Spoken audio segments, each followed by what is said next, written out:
February 2022. Someone walks into a police station in London and says the words that will set a timer ticking for more than 3 years. We don't know who. We don't know the exact day. We don't know what room they sat in or which detective took the first statement. The law protects those details as it should. But we know this. In that moment, 2 clocks started.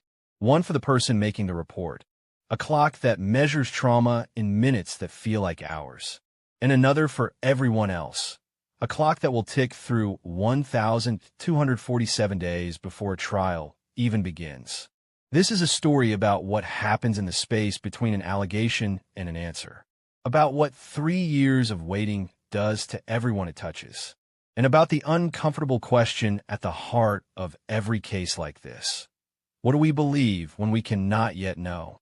I'm going to take you inside not just a criminal case, but the psychology of waiting for truth.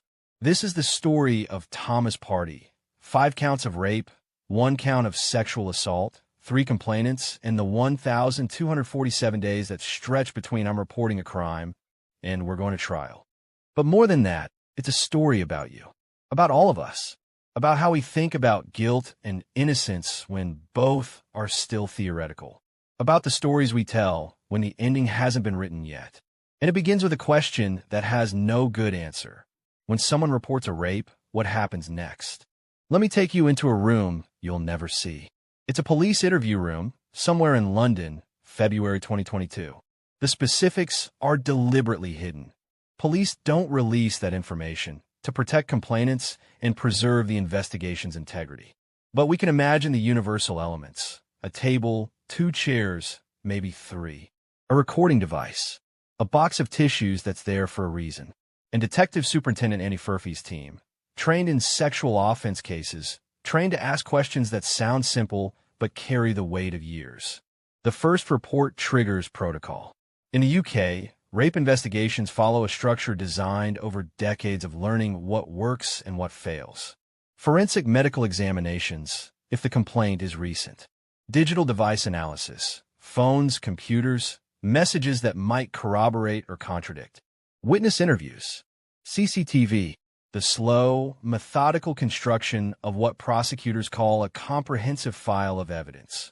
But here's what the procedure can't capture: the psychological weight of being the first person to hear. In that room in February 2022, someone is telling a story for the first time in an official capacity. And whether that story is true or false, something we won't know until November 2026, the act of telling it is real. The consequences are real. The fear is real. The detective's job is not to believe or disbelieve. It's to document, investigate, and build a case file strong enough to let the Crown Prosecution Service decide whether the evidence meets the threshold for charges. That threshold is high. Not do we think this happened, but is there a realistic prospect of conviction, and is prosecution in the public interest? This isn't one complainant.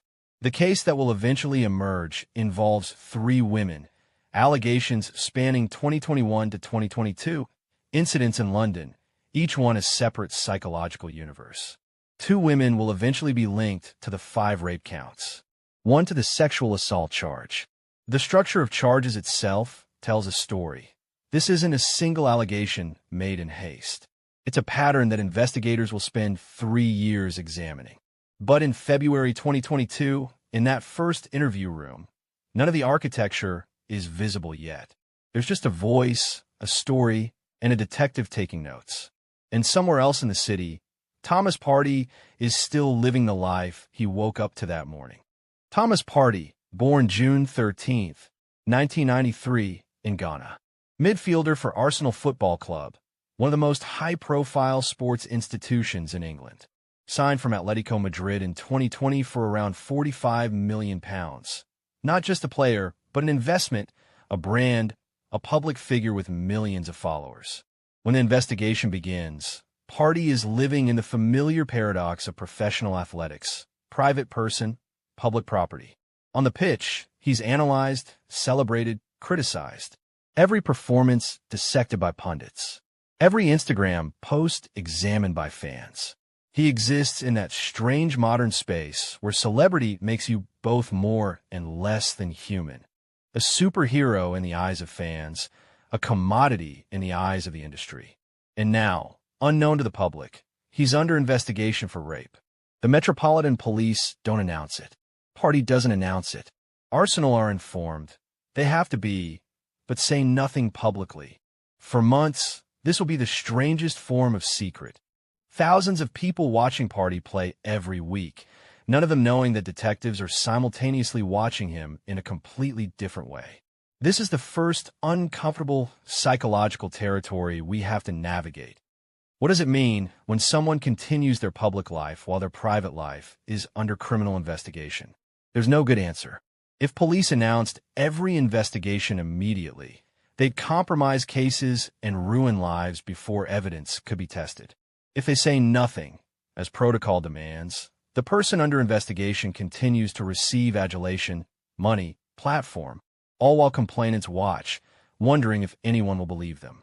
The waiting begins here, not just for evidence to be gathered, for the psychological reckoning to arrive. And it won't arrive for 1,247 days. Let me walk you through what we don't know, because it matters as much as what we do.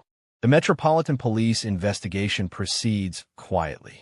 Detective Superintendent Andy Furphy's team conducts interviews, analyzes devices, pursues lines of inquiry that will never be made public unless they become evidence at trial. Were there medical examinations?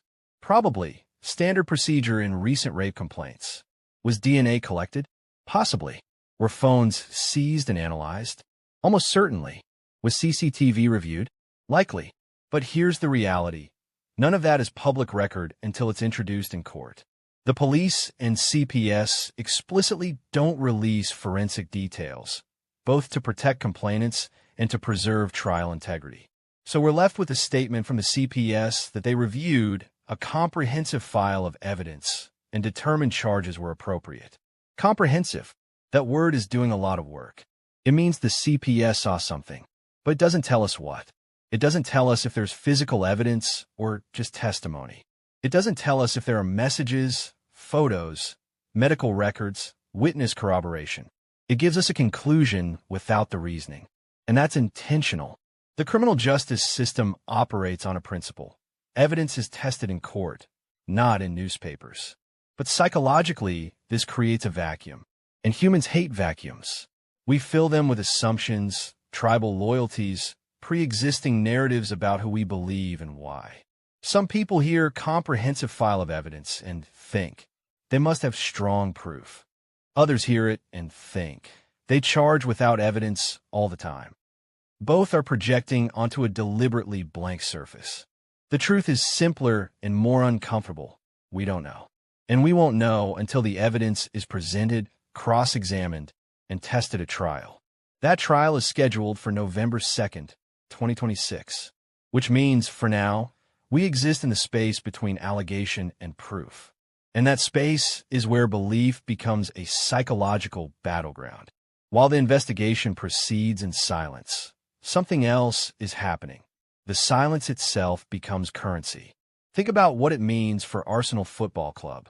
They know their player is under investigation. They're legally advised to say nothing. Fair trial rights, employment law, reputation management. But every week, they're fielding him. Or not fielding him. And every decision is scrutinized by fans who don't know why. When Partey is injured or rested, is it football management or something else? When he plays well, do they celebrate? When he underperforms, do they criticize? The club is trapped in a performance, acting as if everything is normal while knowing it isn't. And the complainants? They're watching, seeing the man they've accused continue to earn millions, continue to receive cheers, continue to live publicly while they live in a different kind of silence. The enforced anonymity that protects them, but also isolates them. This is the cruel arithmetic of these cases. The accused remains visible. The accusers become invisible. Not because of conspiracy, but because of law. Reporting restrictions protect complainants' identities, which is necessary and right.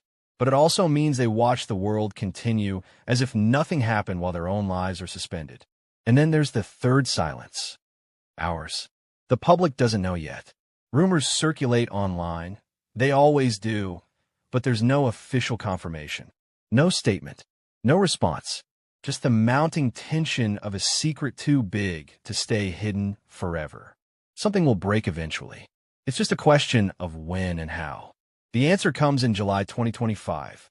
July 4th, 2025. 3 years and 5 months after the first report.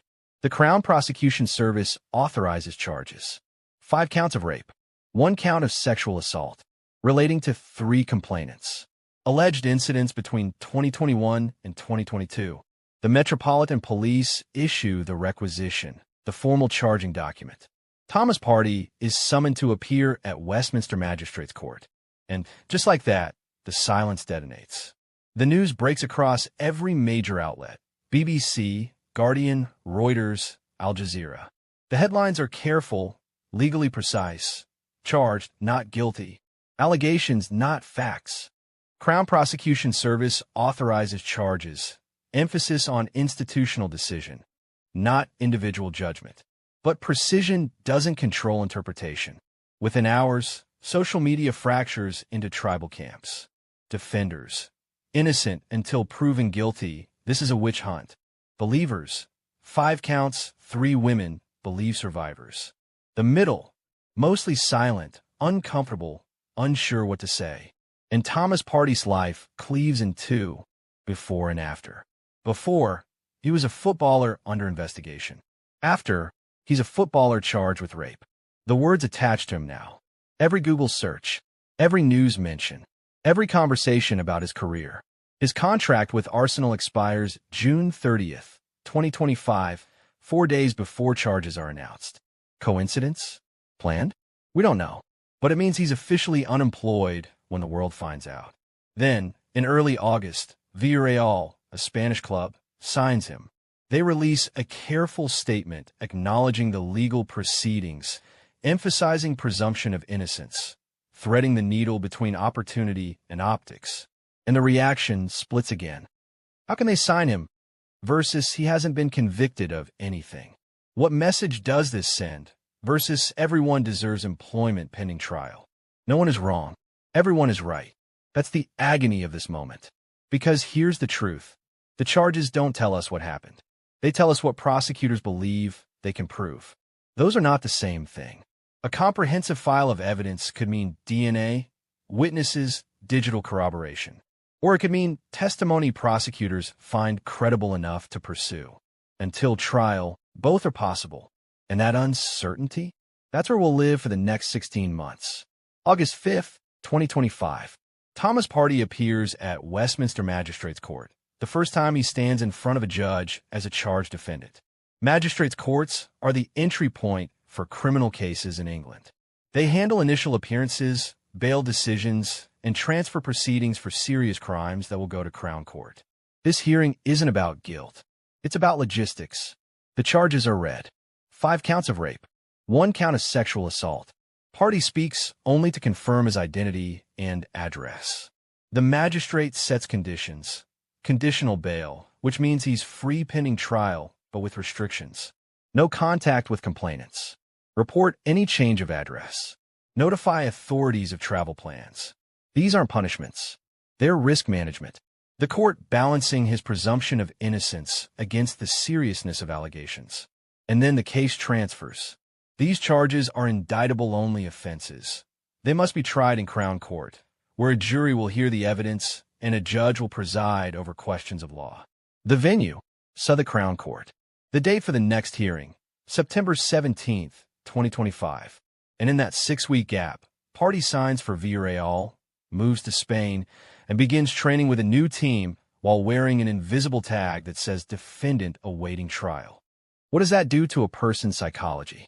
To train, to play, to maintain professional focus, while knowing that in weeks you'll stand in court and enter a plea that will define public perception for at least a year? We can't know his interior experience, but we can imagine the competing scripts. Maintain innocence, prepare for vindication, live as if the charges aren't real because they haven't been proven, while simultaneously knowing that 3 women have accused you of acts that carry life-altering sentences if convicted. The psychological compartmentalization required is extraordinary. And on September 17th, the compartments collide. So the Crown Court, September 17th, 2025. Plea and preparation hearing. The defendant is asked to enter pleas to each count. Count 1, rape. How do you plead? Count 2, rape. How do you plead? Count 3, rape. How do you plead? Count 4, rape. How do you plead? Count 5, rape. How do you plead? Count 6, sexual assault. How do you plead? Thomas Partey responds, not guilty, not guilty, not guilty, not guilty, not guilty, not guilty. 6 times, he says the words that will structure the next year of his life and the lives of 3 complainants. Let's pause here and sit with the weight of not guilty as a plea. It's not a declaration of innocence, though it functions that way in public discourse. Legally, it means the prosecution must prove their case. I'm not conceding the allegations. I will contest the evidence. It's also not an accusation that the complainants are lying, though many interpret it that way. It means I dispute the narrative. The facts as charged are not established. This is the adversarial structure of common law. One side presents a case, the other tests it. Truth is meant to emerge through challenge, not assertion. But psychologically, not guilty functions as a line in the sand. It says, we are going to trial. There will be a contest. You will hear evidence, and you will decide. And when Judge Christopher Heher, who will preside over the trial, sets the trial date, he makes a choice that tells us something about the system itself. Trial to begin, November 2nd, 2026. That's more than a year away. 14 months from plea to trial. And it's not a delay unique to this case. It's the state of the UK criminal justice system in 2025. The Crown Court backlog is catastrophic. Thousands of cases waiting, victims and defendants suspended in procedural limbo, justice delayed by resource constraints, pandemic aftershocks, systemic underinvestment. Judge Heher isn't stalling. He's managing scarcity. The next available slot for a multi-week rape trial is November 2026. And so everyone, Partey, the complainants, the families, the witnesses, the investigators, everyone gets 14 more months of waiting. What does that do to memory, to trauma, to defense preparation, to public perception? It does everything, and none of it is good. Let me give you a different kind of timeline. Not dates and court hearings, but the human experience of duration. February 2022 to November 2026, 1,708 days. For the complainants, that's 1,708 days of living with allegations they've made public to police, but may have told almost no one else. 1,708 days of wondering if they'll be believed. 1,708 days of seeing the man they've accused, if they follow the news, continue to play football, earn money, live visibly. For Partey, that's 1,708 days of living under charges that could result in decades in prison if convicted. 1,708 days of public suspicion. 1,708 days of every interaction, with teammates, with coaches, with strangers, colored by the knowledge that some people have decided he's guilty and some have decided he's innocent, all without hearing evidence. For the investigators, it's 1,708 days of a case that's no longer in their hands. They built the file. They passed it to CPS. Now they wait, like everyone else, to see if their work holds up in court. For Villarreal, it's sponsoring a player whose legal situation could explode into reputational crisis or vindication. A gamble framed as fairness. For the families, complainants' families, Partey's family, it's 1,708 days of private agony that we'll never see. And for us, the public, it's 1,708 days of a story with no ending, a question with no answer. Here's the psychological trap. In the absence of resolution, we create our own. We decide what we believe based on tribal affiliation. Do we generally believe accusers? Do we generally distrust the justice system? Do we identify with athletes, with women, with survivors, with men wrongly accused? Our prior commitments shape our interpretation of ambiguous evidence. And because the evidence is sealed until trial, everything is ambiguous right now. The CPS says they have a comprehensive file. That could mean anything from overwhelming forensic proof to credible testimony without corroboration. Both meet the threshold for charges. Both could result in conviction or acquittal. So we project, and in projecting, we reveal ourselves. If you hear 5 counts, 3 women, and think where there's smoke, there's fire, you're revealing a heuristic about patterns and probability. If you hear charged, not convicted, and think innocent until proven guilty, you're revealing a commitment to procedural fairness and skepticism of state power. Both are defensible. Both are incomplete. The truth is that we don't know, and the not knowing is unbearable. So we construct certainty out of partial information, ideological commitments, and psychological comfort. But here's what the waiting guarantees. By the time the trial begins in November 2026, everyone will have already decided. The jury will be the only people in the courtroom required to begin from a position of neutrality. Everyone else will be watching a trial to confirm what they already believe. What does Thomas Partey do between September 2025 and November 2026? He plays football. He trains. He fulfills his contract with Villarreal. He posts on social media, carefully, probably with legal advice, maintaining a public persona that gives away nothing about the private catastrophe. What do the complainants do? We don't know. We can't know. Their identities are protected, as they must be.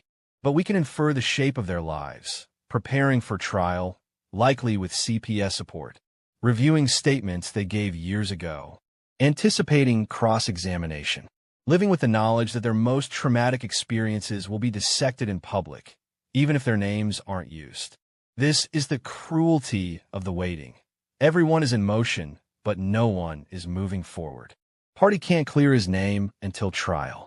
The complainants can't get justice until trial. The public can't resolve the question until trial. So life continues in a state of suspension. Partey scores goals, and some fans cheer while others feel sick. The complainants go to work, see friends, try to live normally while carrying the weight of what's coming. The police file remains sealed. The evidence remains untested. And the calendar pages turn, one by one, toward November 2026. This is the architecture of waiting. Everyone frozen in place, everyone desperate to move forward, everyone powerless to do so. The only thing that changes is perception. With each month that passes, with each game Partey plays, with each social media post, the public narrative calcifies. By the time we reach trial, the question won't be what happened. It will be, can the evidence dislodge what I already believe? And for most people, the answer will be no. Let me ask you something uncomfortable.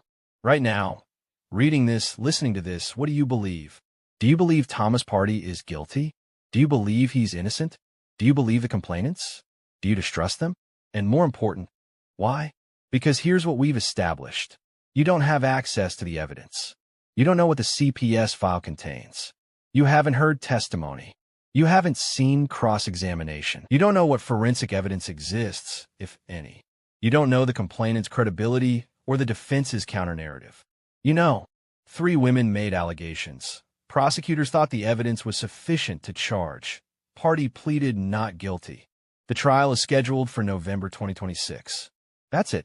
That's the sum total of verified facts available to the public. And yet, if you're like most people, you have an opinion. That opinion is based on heuristics, pattern recognition, 5 counts seems like a lot, ideological commitments, believe women versus innocent until proven guilty, personal experience, I know someone who was raped versus I know someone falsely accused, and tribal affiliation, I'm a fan versus I hate that club. None of those are evidence. All of them are real.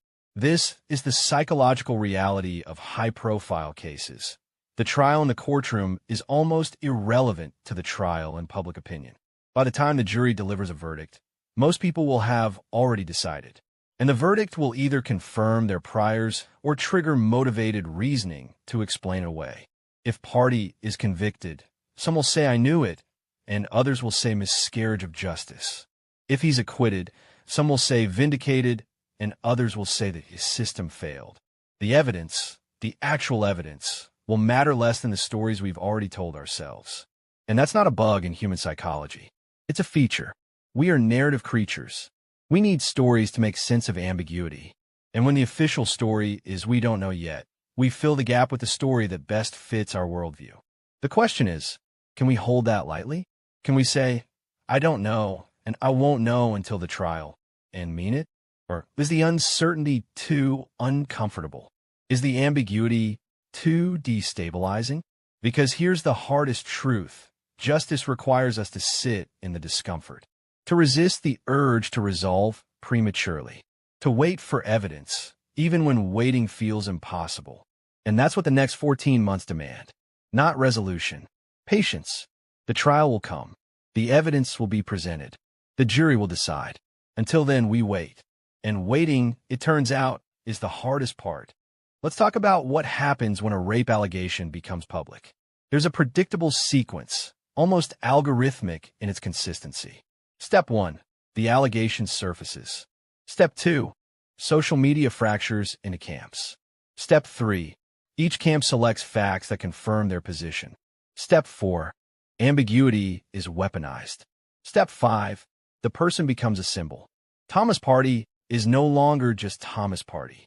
He's a referendum on #MeToo, on athlete privilege, on false accusations, on institutional failure, on everything except the specific question of what happened between him and 3 complainants in 2021 to 2022.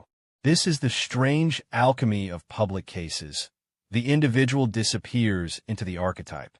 For some, he represents the powerful man who got away with it for too long, wealth and fame as shields, finally being held accountable. For others, he represents the man falsely accused in an era of guilty until proven innocent, where an allegation alone destroys a career. Both narratives are emotionally compelling. Both are, at this stage, speculative. But here's the deeper question. Why do we need him to be a symbol at all? The answer is that symbols are easier than uncertainty. Symbols let us apply existing frameworks rather than sit with the discomfort of not knowing.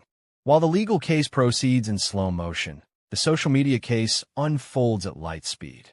Within hours of the charges being announced in July 2025, Twitter/X, Reddit, Instagram, and TikTok erupt with commentary. Some threads are thoughtful. Most are tribal. The patterns are familiar. Team guilty highlights. 5 counts, 3 women. Patterns suggest credibility where there's smoke. There's fire. CPS doesn't charge without evidence. Athlete privilege protects. Predators believe women. Team innocent highlights. Charged, not convicted. False accusations destroy lives. Being targeted because he's rich and famous. Wait for the trial. Innocent until proven guilty. And in the middle, a smaller, quieter group saying, we don't know enough yet. That middle group gets attacked from both sides. Fence sitting is complicity. If you're not outraged, you're not paying attention. Neutrality enables abusers. Rush to judgment destroys the innocent. The pressure to choose a side is intense. Because in the social media economy, engagement rewards certainty. Nuance doesn't trend. Ambiguity doesn't go viral. And so the discourse hardens. Each side curates evidence that supports their position. Rumors are shared as facts. Context is stripped away. Complexity is flattened. And Thomas Partey, the actual human being, becomes a meme, a proxy, a battleground for ideological warfare that has almost nothing to do with him. This is the violence of virality. The person disappears. The symbol remains. And the complainants? They watch this from behind the shield of anonymity. Do they feel vindicated by the public support? Or violated by the public spectacle? Do they read the comments? Do they avoid social media entirely? We can't know, but we can imagine the psychological toll. Your trauma, your allegations, your life, dissected, debated, weaponized by strangers who know nothing about you. This is the cost of going public with a rape allegation, even when the law protects your identity. Your story becomes public property. And the paradox is this. The public discourse is both essential and destructive. Essential because #MeToo taught us that silence protects abusers, that speaking up, even when the system fails, can create cultural accountability, that survivors deserve to be heard, even when courts don't convict. Destructive because social media justice doesn't require evidence, doesn't allow for cross-examination, doesn't distinguish between allegation and proof. It's mob rule dressed up as accountability. So what does that leave us? We don't know.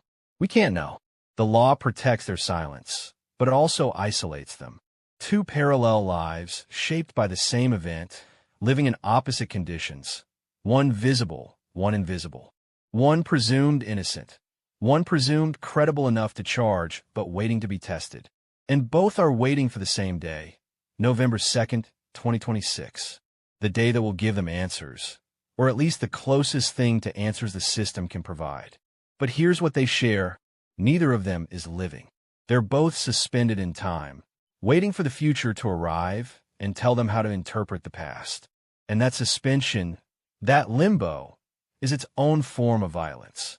November 2026. Let's imagine the trial begins. 12 people will be selected for the jury. They'll be screened for bias. Do you know the defendant? Do you have strong, pre-existing opinions about rape cases? Can you judge the evidence impartially? Anyone who fails those tests is excused. What's left? 12 people who claim they can be neutral. But can they? They've lived in a culture saturated with #MeToo, with stories of powerful men abusing their status, with counter-narratives about false accusations destroying innocent lives. They've probably heard of this case. It's been in the news for over a year by the time trial starts. Even if they don't know details, they know a footballer is on trial for rape. They'll be instructed, presume innocence. Burden of proof is on the prosecution. Conviction requires proof beyond reasonable doubt. Not beyond all doubt, but beyond reasonable doubt. But here's the psychological reality. Humans don't operate like legal algorithms. We bring our experiences, our biases, our heuristics. A juror who's been sexually assaulted might be more sympathetic to complainants, or might be overly skeptical because they know how memory fails. A juror who knows someone falsely accused might be suspicious of allegations, or might be especially careful to evaluate evidence fairly. A juror who idolizes footballers might be predisposed to doubt, or might be especially harsh because they expect better behavior. The jury room is where 12 psychological universes collide. They'll hear the same evidence and interpret it differently based on who they are. And the evidence they hear will be incomplete. They won't hear about Partey's character unless it's legally relevant. They won't hear about the complainant's sexual histories unless the judge allows it, highly restricted under UK law. They won't hear rumors, social media speculation, or unverified claims. They'll hear testimony from complainants, cross-examination by defense, possible forensic evidence, possible witnesses, Partey's testimony if he chooses to testify. He's not required to. And then they'll deliberate. If even one juror isn't convinced beyond reasonable doubt, it's a hung jury. If they can't reach unanimous verdict, or 10-2 in some circumstances, there's no conviction. The prosecutor needs to convince all, or nearly all of them. The defense just needs to create doubt in one or two. That's a structural advantage for defendants, by design. Because we've collectively decided it's worse to convict the innocent than acquit the guilty. But it means that not guilty verdicts don't mean innocent. They mean not proven beyond reasonable doubt. And that distinction matters. If Partey is acquitted, it doesn't mean the complainants lied. It means the evidence didn't meet the legal threshold for conviction. If Partey is convicted, it doesn't mean the jury knows with metaphysical certainty he's guilty. It means they were convinced beyond reasonable doubt based on the evidence presented. The verdict tells us what 12 people concluded under specific legal constraints. It doesn't tell us what happened, and yet we'll treat it as truth. Because we need closure. Because we need the system to work. But the jury, those 12 people who will sit in Southwark Crown Court in November 2026, they'll carry the weight of that decision forever. They'll wonder if they got it right. They'll see headlines. They'll hear reactions. And they'll know that whatever they decided, half the public will think they failed. Let's play this forward. November 2026, the trial concludes. The jury delivers a verdict. The judge reads the verdict. Thomas Partey is acquitted. Legally, he's exonerated. The charges are dismissed. What happens next? He'll probably release a statement. I've always maintained my innocence. I'm grateful for the justice system. I can now move forward with my life. His supporters will celebrate. Vindicated. Innocent all along. False accusations nearly destroyed him. His critics will react differently. Not guilty doesn't mean innocent. It means they couldn't prove it. The system failed the victims. And the complainants? They'll be devastated, or maybe relieved it's over, even if the outcome isn't what they wanted. Or maybe both. They'll receive support from victim advocacy groups. You were brave to come forward. This is why survivors don't report. The system is broken, and they'll face harassment from Partey's defenders. You lied. You should be prosecuted for false accusations. Neither Partey nor the complainants get what they need. He's legally cleared, but socially tainted. They're legally vindicated enough to charge, but not to convict. The ambiguity remains. The judge reads the verdict. Thomas Partey is convicted on some or all counts. Sentencing follows, likely years in prison. His career is over. His reputation is destroyed. He'll appeal, probably claiming errors in the trial. His supporters will be shocked. Miscarriage of justice. The jury was biased. #MeToo hysteria. Some will insist he's innocent regardless of verdict. His critics will be validated. Justice served. Believe survivors. This is why we fight. And the complainants? They'll feel vindicated, probably. Relief. Validation. Proof that they were telling the truth. But they'll also likely feel empty. Because a conviction doesn't undo what happened. It doesn't erase trauma. It doesn't give them back the years they spent waiting. And they'll still face scrutiny. Why did you wait so long to report? Why did you stay in contact with him? Why were you at his house? If you're genuinely uncertain, what would tip you toward one conclusion or the other? And if your answer is nothing could change my mind, ask yourself, is that a position of strength or intellectual cowardice? Question 2. What does your belief cost you? Nothing, probably. You're not on trial. You're not testifying. Your reputation isn't on the line. But your belief might cost others. If you're vocal in your certainty on social media, in conversations, you're contributing to a climate that affects real people. You're making it harder for future complainants to come forward if they fear being disbelieved. Or you're making it easier for innocent people to be convicted in the court of public opinion if accusations are treated as proof. Your belief has consequences, even if you never see them. Question 3. Can you hold complexity? Can you believe that the complainants deserve to be heard and that party deserves a fair trial? Can you believe that false accusations are rare and that presumption of innocence matters? Can you believe that the system is broken in ways that harm survivors and that convicting the innocent is a grave injustice?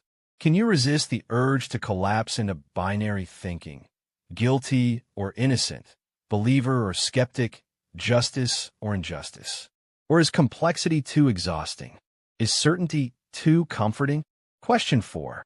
What do you do with a verdict you disagree with? If the trial concludes and the verdict contradicts your belief, what then? Do you accept that you might have been wrong? Or do you conclude the jury was wrong, the system failed, the evidence was misinterpreted? And if you choose the latter, if you insist your belief is correct regardless of verdict, what does that say about your relationship to truth? Question 5. What responsibility do you have? You didn't cause this case. You're not a party to it. You're just someone who knows it exists. But you're also someone who talks about it, thinks about it, forms opinions about it. And in doing so, you're part of the cultural ecosystem that surrounds it. You can contribute to a climate of thoughtfulness, empathy, and intellectual humility. Or you can contribute to a climate of tribalism, certainty, and performative outrage. Which do you choose? And more importantly, are you choosing consciously, or are you just reacting? If there's one thing this case teaches, it's that justice is slow and imperfect and necessary. Slow because thoroughness requires time, because evidence must be gathered carefully, because defendants deserve to prepare defenses, because courts are underfunded and backlogs are real. Imperfect because memory degrades, witnesses lie or misremember, forensic evidence is ambiguous, juries are human, and reasonable doubt is a high bar. Necessary because the alternative, no system at all, is worse. Vigilante justice. Mob rule. No protection for the innocent. No recourse for the wronged. The waiting is brutal. But the waiting is also the price we pay for trying to get it right. And getting it right doesn't mean perfect truth. It means a process that's as fair as we can make it, given human limitations. This case also teaches us about belief. Belief is not the same as knowledge. Belief is what we do when knowledge is unavailable. And belief should be held lightly, not abandoned, but worn like a loose garment rather than locked armor. We can believe something while acknowledging we might be wrong. We can have convictions while remaining open to evidence that challenges them. That's not weakness. That's intellectual maturity. And this case teaches us about empathy. It's easy to empathize with the people we believe. It's hard to empathize with those we don't. But empathy is an agreement. It's the recognition that suffering is real regardless of who's right. If the complainants are telling the truth, their suffering is immense. If Partey is innocent, his suffering is immense. Both can be true depending on the facts, and we don't have the facts. So empathy means holding space for all possible configurations of suffering without prematurely deciding who deserves it. Finally, this case teaches us about ourselves. How we react to ambiguity reveals our psychological defaults. Do we rush to certainty? Do we weaponize doubt? Do we perform outrage? Do we retreat into silence? None of these responses are wrong exactly, but they're revealing. And maybe, just maybe, 5 hours of sitting with uncertainty has taught you something about your own relationship to belief, doubt, justice, and truth. If it has, then this wasn't just a story about Thomas Partey. It was a story about you. Let me take you forward in time. November 2nd, 2026. The trial begins. Southern Crown Court. The building is imposing. Stone, history, the weight of accumulated judgment. Thomas Partey enters through a secured entrance, flanked by legal team members. He's wearing a suit. His face is composed, careful. Photographers capture the moment. Inside, the courtroom fills. Journalists in the press gallery. Observers in the public gallery. Court staff preparing. And somewhere in a protected room, 3 complainants wait to testify. We don't know their names. We won't see their faces. But they're there, carrying the weight of 1,708 days of waiting. The judge enters. Christopher Heher, the man who set this date over a year ago. He calls the court to order. The jury files in. 12 people who claim neutrality. 12 people who will decide. The prosecution stands. They begin their opening statement, outlining the charges, previewing the evidence, telling the story they believe the evidence supports. The defense will follow with their opening, challenging the prosecution's narrative, previewing their own evidence, reminding the jury of reasonable doubt. And then the evidence begins. Testimony, cross-examination, possible forensic exhibits, possible witnesses. Days pass, maybe weeks. The trial is expected to last several weeks. That's a long time to sit through testimony, to absorb competing narratives, to evaluate credibility. For the people in that courtroom, time moves differently. Each day is dense, exhausting, emotionally charged. For the rest of us, it's background noise. Headlines, updates, sound bites on the evening news. We're not sitting through cross-examination. We're not hearing the evidence directly. We're getting the edited version. Reporters summarizing complex testimony into 3-paragraph articles. And yet, we'll form opinions based on those summaries. We'll decide who we believe based on headlines. The trial proceeds. The prosecution rests. The defense presents its case. Maybe Partey testifies. Maybe he doesn't. Maybe there are alibi witnesses. Maybe character witnesses. Maybe alternative explanations for physical evidence. And then closing arguments. Each side tells the story one more time, trying to shape how the jury interprets what they've heard. The judge gives instructions, presumption of innocence, burden of proof, what counts as reasonable doubt, how to evaluate credibility, what law applies to each charge. And the jury retires to deliberate. This is the moment everything has been building toward for 1,708 days. 12 people in a room, deliberating something that will permanently alter the lives of everyone involved. Hours pass, maybe days. Juries in complex cases often deliberate for extended periods. And during that time, everyone waits. Again, Partey waits in a holding area or a nearby room, knowing that his future is being decided by strangers. The complainants wait somewhere else, knowing the same thing from a different angle. The lawyers wait. The families wait. The journalists wait. And then, finally, the jury sends a message. We have a verdict. The courtroom reconvenes. Everyone returns to their positions. The tension is unbearable. The judge asks, "Has the jury reached a verdict?" The foreperson stands, "Yes, Your Honor." Count 1, guilty or not guilty. Count 2, guilty or not guilty. Count 3, guilty or not guilty. Count 4, guilty or not guilty. Count 5, guilty or not guilty. Count 6, guilty or not guilty. And whatever those words are, whatever that verdict is, it will be the beginning of a new story, not the end of this one. Because verdicts don't end stories. They just change them. After the verdict, whatever it is, the courtroom will empty. Thomas Partey will either walk out free or be taken into custody. The complainants will either feel vindicated or devastated. The lawyers will move on to their next cases. The jury will go home and try to process what they've been part of. And the rest of us? We'll read the headlines. We'll post our reactions. We'll say, "I told you so," or "This is wrong," depending on which side we were on. And then life continues. But not for everyone equally. If Partey is convicted, he'll begin a sentence. Years in prison, followed by registration as a sex offender, followed by a lifetime of being known as a rapist. His career is over. His freedom is gone. His identity is redefined. If he believes he's innocent, that's a form of torture, punishment for something he insists he didn't do. If he knows he's guilty, it's accountability, but that doesn't make the years in prison any less real. If Partey is acquitted, he'll try to rebuild, but the charges will follow him. Former Arsenal footballer acquitted of rape charges. That will be the first line of every article about him for the rest of his life. He'll insist he was always innocent. Some will believe him. Many won't. Employment will be complicated. Relationships will be complicated. Moving forward will be complicated. The complainants, if the verdict is guilty, will feel some measure of justice. But it won't erase what happened. It won't give them back the years they lost to trauma and waiting. It won't make them whole. They'll still have nightmares. They'll still have triggers. They'll still carry what happened for the rest of their lives. Justice, in a legal sense, doesn't equal healing. If the verdict is not guilty, they'll feel betrayed by the system. They'll wonder if coming forward was worth it. They'll face renewed harassment from people insisting they lied. And they'll still carry the trauma, but now without the validation of conviction.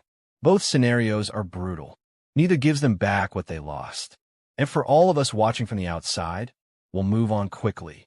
We'll forget about this case as new cases capture attention. We'll scroll past the headlines within days. But for the people involved, this will never be over. That's the asymmetry of public cases. We experience them as entertainment or moral theater.